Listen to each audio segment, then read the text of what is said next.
നമ്മൾ ഉപയോഗിക്കുന്ന ടാക്കിൾസാണിത്. ബ്രാവോയുടെ സലമാൻഡർ, പിന്നെ നമ്മുടെ ഷിമാനോയുടെ നെക്സേവ് 5000 HG ഹൈ ഗിയറാണ്. നമ്മുടെ ലുക്കാനയുടെ ഒരു അടിപൊളി ഷാഡ് പരിചയപ്പെടുത്താം. ഇതെല്ലാവർക്കും അറിയാവുന്നതാണ്. റെഡ് ഷാഡാണ്, 4 ഇഞ്ച് സൈസ്. പക്ഷെ നല്ല ഫ്ലെക്സിബിളും അതുപോലെ തന്നെ നല്ല എലാസ്റ്റിങ് ചെയ്യണതുമാണ് കേട്ടോ. പിന്നെ ഈ പല്ലൊക്കെ കൊണ്ടിട്ടുള്ള വേറെ പ്രശ്നമൊന്നുമില്ല. ഇതിലൊരു കിഡിലും മീൻ കിട്ടിയിട്ടുണ്ട്, അത് കാണിച്ചു തരാം. നല്ല കിഡിലും ക്വാളിറ്റിയിലാണ് അവർ ഇറക്കിയേക്കണത്.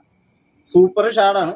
പിന്നെ ആകെയുള്ളൊരു പ്രശ്നം എന്ന് പറഞ്ഞാൽ ഇതിന്റെ ഈ കളർ ഇതുണ്ടോ, ഇതിങ്ങനെ പൊളിഞ്ഞു പോകും. അതല്ല വേറെ പ്രശ്നമൊന്നുമില്ല. എന്നാലും നല്ല റിസൾട്ട് ഉള്ള ഒരു ഷാഡാണ്. നമുക്കിതിലൊരു കിഡിലൊരു ചെയർമീൻ ഉണ്ട്, കാണിച്ചു തരാം.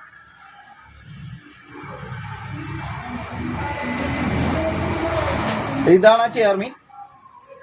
ഏകദേശം ഒരു 2-2.5 കിലോ സൈസ് ഉണ്ട്. ഇപ്പൊ ഇവനെ പിടിക്കണ വീഡിയോ നമുക്ക് എടുക്കാൻ പറ്റിയില്ല. അപ്പൊ പുതിയ വീഡിയോ ആയിട്ട് വീണ്ടും വരും വരെ ബൈ.